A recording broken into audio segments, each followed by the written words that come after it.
Hello and welcome to another episode of The Practice Odyssey. I'm Jen. I'm Alex. And it's great to have you back again. This is pretty awesome. Isn't that amazing that we are here already at the end of season 2? It has flown so fast. I felt like yesterday we were just entering the first stages of the corona quarantine. Yeah. Still able to go outside and breathe the fresh air. Yeah, it's a bit like corona's got the kind of the TARDIS effect. It feels like my life has always been in corona time. I'm struggling to imagine what it was like beforehand. Yet it was only, it was a month ago that this kind of all started? 6 weeks. How long ago? Yeah, for me, probably end of February. So we're going on 2 months almost. Okay. Yeah, no, I just can't imagine. I can't remember what life was like beforehand. What was it like, Alex? What was it like? Well, we could teach our students in person. That was nice. I like the filters that make it look like you've put on makeup. But you don't. Yes! You don't have to put on makeup. It's Yes! amazing. Want to know what there. you'd look like with false eyelashes? Like false eyelashes? you know. Here you go. Yeah, I tried one of those and I actually took a photo of myself because I thought it was really good eyeliner. I sat there thinking, maybe I should learn how to do this makeup business because it seems to work. All it took was an app. Oh, anyway, So Jen, what are we talking about this week? That's a great point. Apart from Corona and a huge amount of tangents, we have delved into the wonderful world of Moyse again, that magnificent man. We have been looking at his daily exercises. We have been looking at that for the past 2 weeks. So, Alex, would you like to take us into a bit about Moyse? Yes, so Marcel Moyse, to be honest with you listeners, for this week, for those of you who have been listening to us for a long time, you may remember that in season 1 we did an episode about another Marcel Moyse method or practice book and titled De la Sonorité, lovely little nugget of tone exercises. And for that one, I did a very nice extensive review. So if you would like to know a little bit more about Marcel Moyse, I'd love to recommend that you listen to that podcast. So that way we don't have to repeat the same information. And we can kind of go from there. So, but I don't know. So since then, I haven't come across too much new information about Mr. Moyse. I guess a short little summary for those who don't know is he's a flutist who was right out of the French school, like right after all the greats like Taffanel and Gaubert, and right around the same time as Jean-Pierre Rampal, a little before him. So around this era. And he just came out with hundreds, no, maybe not hundreds, but he came out with a lot of different methods on how to practice the flute. Like different little sets of scale exercises, tone exercises, excerpt books, how he kept in shape, all of these. And it's very extensive. And besides writing lots of music books for students and performers, he also gave a lot of lessons. And I don't know, Jen, have you heard much about his lessons that he gave out? Yeah, so I was, again, browsing the internet for some inspiration about how to practice these. When I came across this pretty neat little article on this website called septemberflute.com. And the article brought up the fact that Marcel Moyse was a really unique place in history where he was kind of bridging the old style of flute playing into this modern flute playing, because the Bohm flute, which is the kind of flute which we play now, was still pretty new, and people were still developing pedagogy around this whole new mechanism, because it just made the flute way more virtuosic and enabled way more expressiveness in playing and colours and things. So he was kind of in a really unique time. So he's he's an amazing player, but then also he's very organised and really detailed in what he did. So apparently Rampal, in this article which I was reading, Rampal is quoted as saying Moyse was really the only one to lay down a complete pedagogy for the flute in all its aspects. at the time. Wow. The cool things I liked about this, the story about the having lessons with him, is that apparently you didn't choose songs that were too hard because it was considered showing off. If you wanted to learn, you had to pick a piece to be teachable on. So they were he's more interested in talking about tone colors and the beauty of the sound and correct pitch. It's like the phrase that authors use a lot, like keep it simple, stupid, the KISS method. And yeah, I think sometimes it's really easy for us as flutists or all musicians to hide behind our notes. Me being ultimately a culprit of this myself. So it's cool that Moyse was caught onto that. Of course he did. He's very detail oriented. So, yep. It's good to have somebody that will call you out on that, even when you don't want to hear it, because it's so important. Yeah. But yes, again, if you want more details on Moyse, you can head back to our episode 2 of first season. Yeah, maybe we could do one Moyse every season. I know. Because there's so many. We could be here for quite a while. We could do 480 maybe the next one. So that would be fun. Oh, 480. Make Andy proud. Yes. Oh my gosh.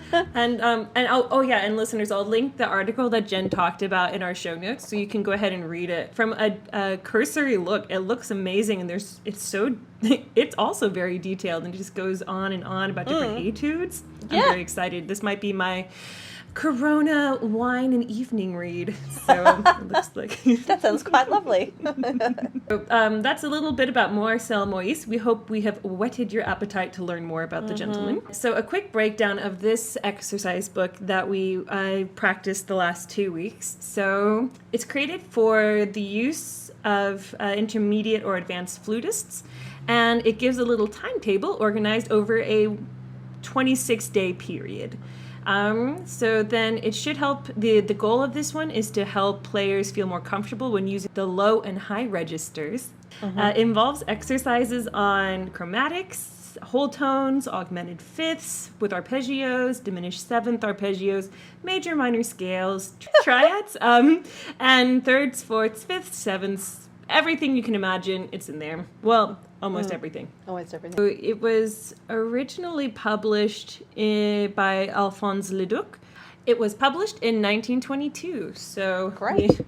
It's perfect. We're almost doing it 100 years later. Wow. After it was published. Wow. So how cool is that? So yeah, still very relevant. Very relevant. It's cool that even though 100 years have passed, flute players have the same issues now as they did then. So. But yeah, and the in the book, the breakdown that they give is split up for every one of the letters in the alphabet. So I believe it goes from A to Y, and then for each of the 26 days, he chooses a set of letters. For example, A, B, C, D for day 1, and like E, F, G, H for day 9. And he repeats A, B, C, D quite frequently because the ones that are in A, B, C, and D are the most frequently used in the flute repertoire. So that is what he recommended. But then Jen and I did something different this week because it's Corona times and we felt like mixing it up a little bit. I know. That's okay with y'all. So Because life is listeners, not unpredictable enough. Exactly. Now you get some unpredictability in your podcast as well. Yeah, You're so Jen, welcome. so how did we practice this? I know. Well, we got to decide. So what we thought, I think I'm pretty keen on keeping this a standard because it certainly makes it obvious about how clear the directions are of each of these things that we go What and do you explore. mean? Some are like a little, you get a little less direction than others. So we decided that we would just decide on what we were going to work on for 2 weeks, and then we would go away without discussing about how it should be practiced. And then we're going to compare and see whether we aligned or we just ended up on 2 completely different continents, much like we are now. Oh, yeah. Or meh. We are not happy about this. We're not happy about this, no. Yeah, so it's a surprise. I don't know what Jen practiced. Nope, I don't know what Alex practiced, so this could be good. We're going to find out. Yep, we're going to find out. So, Alex, surprise me. What did you do in week 1? Okay, so for week 1, so I have my little etude book, and so I have my little exercise book. It's not an etude book, and I practice. I looked at the way he has it set up, and I thought that was pretty cool. However, I felt like finding maybe a little bit more structure with it. So, you know me, I love doing research. I love reading stuff. So I went to the internet, and I went to one of my favorite websites to find information about the flute, which is Jen Cluff's website. For those who don't know who Jennifer Cluff is, she's a Canadian flutist, and she just has this wealth of information and knowledge on her website, linking all of these famous interviews with flutists over the years, and it's just fantastic. And she really keeps it up to date. There was a post, I think, just this week. Cool. So I went there and I checked out. She actually had she actually broke it up into a way that people who are novices on the flute could also practice it. Oh, which I thought was really neat. That's really neat. Yeah, right? And so since Corona, I have been practicing my flute, but it's always really good to get back to the basics. So for week 1, I focused on her set of how she breaks it down in these free PDFs of like she takes the exercises, breaks them down into smaller chunks, and then gives you little suggestions on how to practice them, which aren't in the originals. The original book is just the scales. Just that. So yep. So usually I would start every day. She recommended by starting in the lower register and like getting a really nice, and she puts glorious tone quality. I really like that. So, right. So I went there, and so I would start week 1 every day with a nice set of chromatics in the lower register, not really going above C in the staff. And then repeating it until it gets a little higher, but the sound is still maintaining that nice ringing quality. Yeah.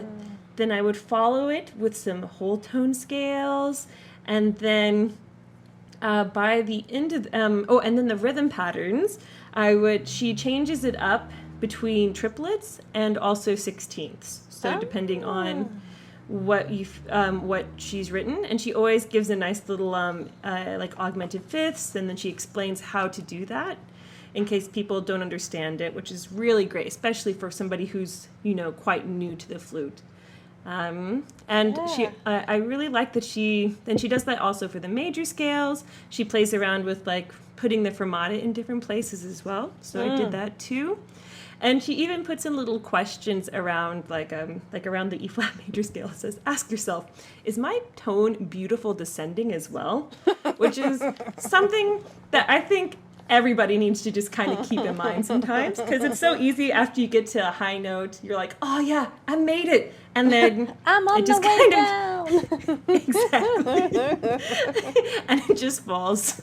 So the first week, I kind of just spent time working through these, enjoying her comments. And when I got to her harmonic minor scales, it started on a C harmonic minor, which reminded me of this Karg-Elert Caprice number 6, which I'll link also in the show notes. Oh, it's so nice. And it has starts on this really nice low C. Well, it does. We want it to be nice, but let's be real. Yeah, it is Karg-Elert, and he's not known for the nicety of his writing for the flute. It's very technically demanding, even though it's quite beautiful. It's very beautiful. So I practiced that etude at the same time, usually right after I finished the harmonic minor scales. So yeah, and it was really fun. She also threw in this idea that I've seen my friend Elise Hokamp post in her little Instagram stories. Who she learned from the principal of the LA Phil, or co-principal, sorry, and it's like just putting the fermata in different places. So I also played around with that, and I found it to make the etude like really fluid, really like it was. Yeah, it made me realize some notes that I was just throwing away and not really maintaining the care of those. It's important. So I focused on that as well. How did you find the fermata affected the scales? I found it made them much more even. Yeah. So they were quite... and it also made me figure out where, even in the smaller parts of the scale, my lips would change. And so all of a sudden I would put a fermata and the tone was dead or more static. And by recognizing that with the fermata, I was like, oh, yeah, I need to work on that. Especially around, probably for a lot of flutists, but around E natural for me is often a note that that sounds quite dead on my flute, and E flat. Those two. But every time I had a fermata on those, I really started to dread it. I'm like, oh no. And it's also good. So then I had to rephrase my thinking, right? And then be like, okay, no, I'm looking forward to this look. I'm learning how to like make this a more beautiful note. Yay! So that was quite fun. So I ended my first week with just working through these basic major minor scales and working on this etude as well to help supplement it. So that was my week one with the Jen Cluff. So what did you do for your first week, Jen? I'm really intrigued. Okay, first week. First week I played it. So I looked at what was at the beginning of the book in terms of what he'd given for instructions, which was pretty... It is pretty spare, I must confess. Pretty bare bones. It's pretty bare bones. He does, he lines out that he wants to get you comfortable in all registers of the flute, the low and the high. And then, I followed my alphabet through like he'd lined out very systematically. It was great. And then I saw down the bottom he's just popped in, should also be done with simple and double tonguing. And I thought, okay, what does that mean? Anyway, so should be done simple with double tonguing and simple tonguing. Seems a bit single tonguing. Okay. So I must confess, there's like a lot of repeats in this. So I did everything twice. It took a while, and I have to say I was quite tired because it's like a lot of scales. So A, B, C, D, it wasn't too bad. Like maybe it would take me 35 to 40 minutes to get through all of them if I wasn't like being just like throwing them away. I have to say I stayed legato for most of the first week. And then I only ever put in the other variations of the tonguing and the double tonguing when we went to the A, B, C, D pattern, which is basically just by a tone. Yes, so that's how I played through them, and I would only do them. Yeah. I really liked how in this kind of daily exercises you cruise through all the keys. He had all the keys in there. You also practice your chromatics, your whole tones, your augmented, your diminished. Everything is covered just every day, which I really liked because it was very comprehensive and very kind of compact, and you kind of touched a bit on everything. It was interesting. I did read some things about people debating about whether you just go up to the high B or whether your scales should go up higher to our C's and D's. Right. But I kind of decided I quite liked going up to the high B because you can always do particular exercises to get the C's and the C sharps and the D's. And to be honest, like I'm still working on the intonation for those three notes. Another thing I really liked is unlike quite a few which we've come across, there are no metronome markings in this. You play it at the speed which you are comfortable, which I think sometimes like my knee-jerk reaction can be to just see the metronome marking and be like, oh my gosh, okay, I gotta play this, and you're like, and it's just a car wreck. flashbacks to Riker. Whereas this, it's kind of, you can kind of see it's play these scales in a controlled way, so they're beautiful and great legato, good fingers, the whole 9 yards. Yeah, so I liked no metronome mark. Is something I really liked about it. Yeah, I remember when we did his De la Sonorité, he used the metronome marking, like quarter note or crotchet equals 60. But then he oftentimes, if I'm remembering correctly, he also put in or at a comfortable speed that is not rushed, where you're able to be aware of all your fundamentals. And I loved that, because oftentimes that's missing in these methods. They don't, which I mean, for some people it just goes without saying. But I think when you're writing a method for the flute, it's important to state these things for anyone who's just stumbling across your book for the first time, and you're their introduction. It's also just to help them remind themselves. They probably know it within, but reading it helps it stay fresh. Exactly. Just okay, I'm going to play it at my speed, and it will get faster as time progresses, because I'll be getting better at it. I think my favorite part about this was my fourths, the fourths day, which is I, J, K, and L. Those letters with the fourths, because I'm taking jazz lessons at the moment, some improv lessons, which I'm really enjoying. But a very common pattern in jazz is fourths. I did discover that I am a lot better going up a fourth scale than I am going down. And I was practicing them, and I realized that it's probably because when I'm going up a scale, I'm generally concentrating a lot more. And when I'm going down again, I've kind of gone into cruise control a bit more. So this is an illuminating moment for me. So I've started trying to practice my scales, at least sometimes, from the top, going down back up to the top, so that I concentrate really well at the beginning when I'm going down. Yes. Yeah. I wonder if that's why Philippe Bernhold, he does a bunch of his his first book on tone, and he starts a lot of them from the top, and I wonder if that's why. I mean, besides just to change it up, but if that was also an intention. Because that's true. I'm thrown back to back in high school when you're having to prepare for all your exams.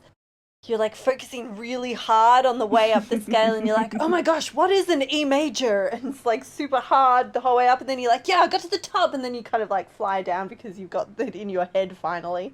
And I've just realized, this is the habit which is stuck. So now the new challenge is practice all of my scales inverted. Interesting. Listeners, let us know. Do you also have the problem where send us some. Your scales on the way up are way more secure than what's on the way down? Yeah, what have you found to be useful? Let us know, and we can share it with the rest of our listeners. Anyway, so that was an interesting little thing I learned from week 1. But I quite like it. So even though it's a monthly, a month plan, or 26 days, as you said, you kind of cycle through all of the exercises or the letters of the alphabet in 14 days, as he kind of sets, or 13 days as he sets it out. So you kind of we were able to rotate through. Well, I was able to go through everything in 2 weeks, which was kind of nice. Anyway, so that was week 1. But week 2. It sounds like you were just cruising along, doing your awesome flute thing, and then we get to week 2. So in week 2, in week 1, I'd kind of worked through the majority of the exercises that Jennifer had put in her PDF in the first set, and a little bit in the second set when it came to some of the thirds patterns.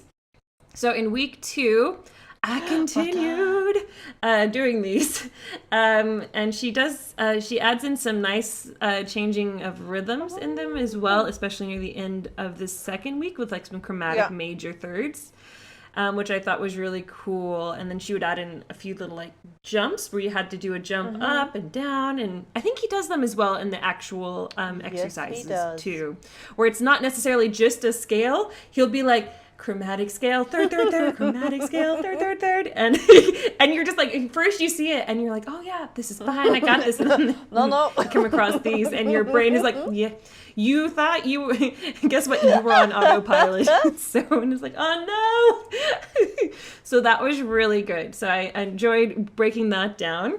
Another little nugget of awesomeness I found in there that she added, for anyone who's having problems like maintaining a good sound or a good tone, she said just creatively add chromatic or diatonic glisses in case you need to like find a better to help you like find the good tone from a large lead. That's what singers do. So I started. Yeah, exactly. And I just haven't really ever applied it to my flute. I've just been like, okay, gotta like squeeze it out, and the tone suffers because of that. What happened? So, yeah, exactly.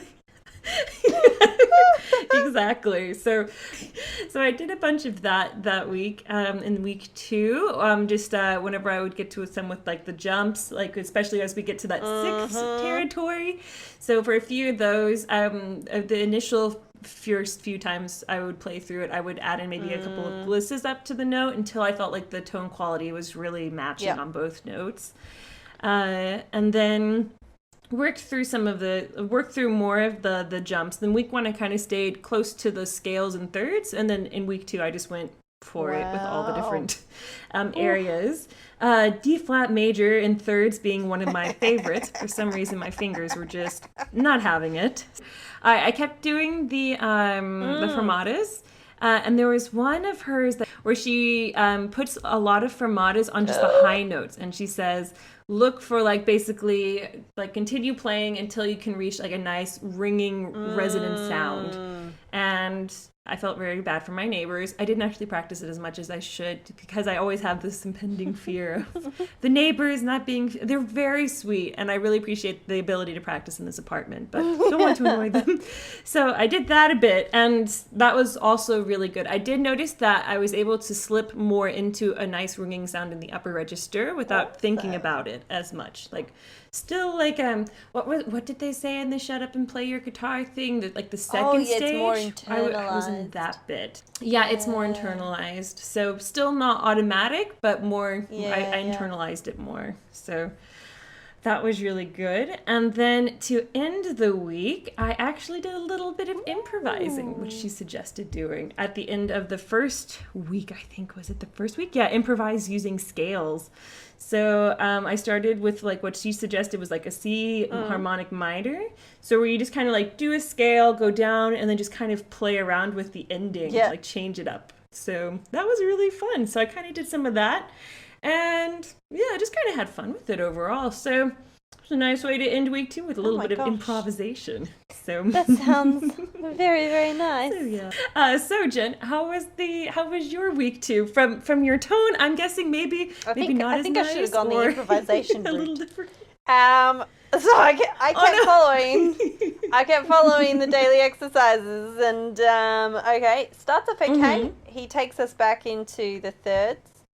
But then the end of the week, we're getting into the sevenths and the octaves. And my friends, when we started getting to the arpeggios of the octaves, 2 octaves. 2 octaves, leaps with your arpeggios. Oh my gosh. Oh yeah, when I did all my nice little glisses, I was like, Yep. Oh no. Yep, that was when really I found the, he was testing the chops in these exercises, that's for sure. So I think my lips fell off. I had to take a lot of breaks. There's a lot of breaks. I would maybe play a line, and then I was sitting there going, there should be a warning label on these ones. Do for 5 minutes 2 stars. Time only. Chap up beforehand. Because you're totally right. Because if you tried to bash through them, you would just get so tense, and you'd like squeeze them out the top. A lot of the times, I'd just end up kind of not really playing through the particularly the arpeggios. I'd end up kind of breaking it almost up into a practice of going up, then separately practice of going down, because it's equally as hard, and now see if you can do both.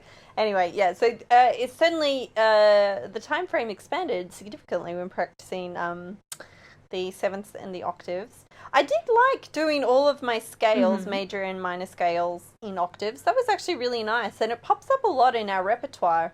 So it was a really nice little workout. The sevenths did my head in the most, I think, in terms of, because they're really big intervals, and also they're not octaves where you're just thinking, oh, I'm just popping up to the next octave. Boop, boop, boop, boop, boop. The sevenths were also very brain stressful. And another thing, I discovered a mystery, Alex. And I don't know if we'll ever solve it, but where is W? Because it goes QRSTUV W, but there's no W. It just switches straight to X and Y. And that got me thinking, is there actually a W in the French alphabet? I don't know. Yeah, you're totally right, because I noticed that there wasn't a Z, and I was a little annoyed by that, but I guess maybe so then if he takes out 2 letters, then you have 4 times 6, right? So then it's 24.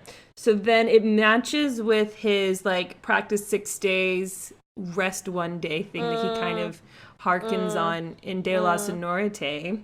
Maybe this is why. But then, like, why W and Z? Why did those letters get chosen to be? Yeah, exactly. As a Woods, someone who has a W in her name, excuse me. So I found that strangely feeling a little, Alex, and I spent quite a lot of time thinking about it. Probably too much time. Oh my gosh. What is his vendetta against W? Is there actually, now I'm really curious, is there a W in the French alphabet? No, there has to be one. How would they say watermelon? Is maybe watermelon? I need to learn French. I'm learning German. Okay, next time. So, is there a W in the French tell me you're Googling alphabet? it. Well, we're not the first to search it. I'm Googling it. The letter W is uncommon in French words, while the sound is used in words like oui. You will be hard-pressed to find a French word that begins with W, which is one of 2 letters. The other letter is K that were not in the original French alphabet. Wow. So, only appears in foreign words. Jen, you were 100% right. But he did include K. So, I'm going to put it out there. He did include K, but not W. So, clearly, favoritism is involved. You could have just left out W and K. But yes, and I have to say, I didn't really do single or double tonguing on week 2. It was pretty much all legato work with this one. But I have to say, I'm loving all the different ways which Jennifer Cluff is talking about practicing them. I think I might go and do a bit of experimenting with her technique. I think that sounds quite cool. It sounds like you might be leaning toward verdict territory, Jen. Jumping the gun. But yeah, Jen, what is your verdict? How did you find your last 2 weeks practicing daily exercises by Moyse? Do you like it? Did you not like it? I do really like it. What would you change? I do really like it. I think because it not only do you every second day you're practicing standard scales. Your bog standard scales every second day, but then he also this method also pulls in really unusual scales, so like the larger intervals, which and intervals are really hard on the flute, like really hard. This is definitely not something which the flute we don't have an octave key. It's all to do with micro changing muscles on our lips. It's all just very awkward. So I like how he's incorporated all of these really demanding technical issues on the flute, which normally, to be fair, something like sevenths or octaves, I would just tackle this in studies or something like that. But this is like would mean that I would practice them very frequently, just when I happen to be practicing in an etude or a study which has them in them. I think I like that it just went up to high B. I mean, if you're going up to high C and C sharp and D, like normally they're kind of quite specialist, or the classical like symphony. Mahler's Titan Symphony, or like Prokofiev. Oh, sorry, that was a bad example. Let's not mention the classical symphony. Exactly. I guess my only thing is articulation. There's not a huge amount of articulation. Because I think I will keep this on my stand, because I'm really quite enjoying it at the moment. But I think I'm going to add in those different ways of practicing it, which you were talking about, like these ideas of Jen Cluff, to kind of keep it fresh and there's lots of resources out there. Stop it getting stale. I mean, I guess it is a year, 100 years old. People about 100 years to kind of perfect this. Maybe I'll do all of them inverted so I can practice my downward scales better. So, Alex, what is your verdict? Okay, so verdict time. So I have to be quite honest. When I saw, Jen suggested these exercises when we were talking about podcast ideas for books. We have plenty. We have so many ideas. But so this is what we were going to do this week. Because, Corona time, it's good to have maybe something that everyone can access. And it's pretty straightforward how to practice. But I definitely had a little, not panic attack, but when I saw that it was very similar to the Taffinell and Gobert, I was kind of like, oh no, my neighbors are going to shoot me if I'm just practicing the same scales over and over again. How can I change it up? So which is why I did like a quick little Google search, found the Jen Cluff way, the Jennifer Cluff PDF of how to practice it. And I think if I hadn't done that, I probably would have gotten quite burnt out on it quite quickly because I don't know, for me, I really enjoy having different ways to approach things, and of course spending a lot of time on each one, making sure it's fine-tuned and finessed, but I do like variety. And for those, I also really enjoyed all of the little comments that she had put in, of how to practice it and things just to remind ourselves of that we're missing in the original exercise book, because he does put an explanation in at the beginning. Very grateful for that, because not everybody does that.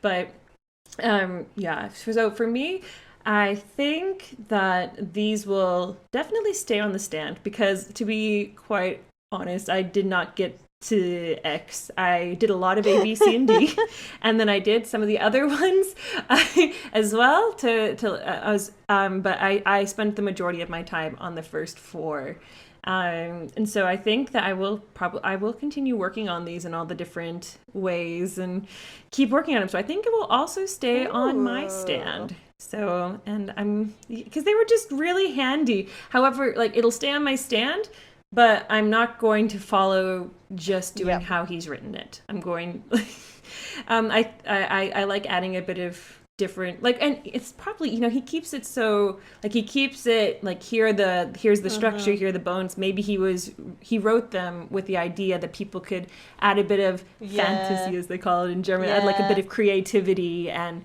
do things that are different with them as well. So yeah. And I think I'm also going to try this Jen thing of starting in the higher octave and going down, because I've definitely been told to do that in the past. And this is just jogged in my memory. Yes, my teacher in Texas definitely had me do that for a while. And this is probably why. And my undergraduate self just did not know any better. Wow. So, because, But yeah, so I think it's going to stay on the stand for me too. There we go. So yay.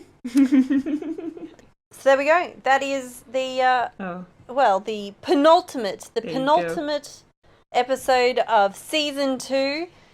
Tune in to a fortnight's time for our review, where we reflect on the highlights and the lowlights of the season.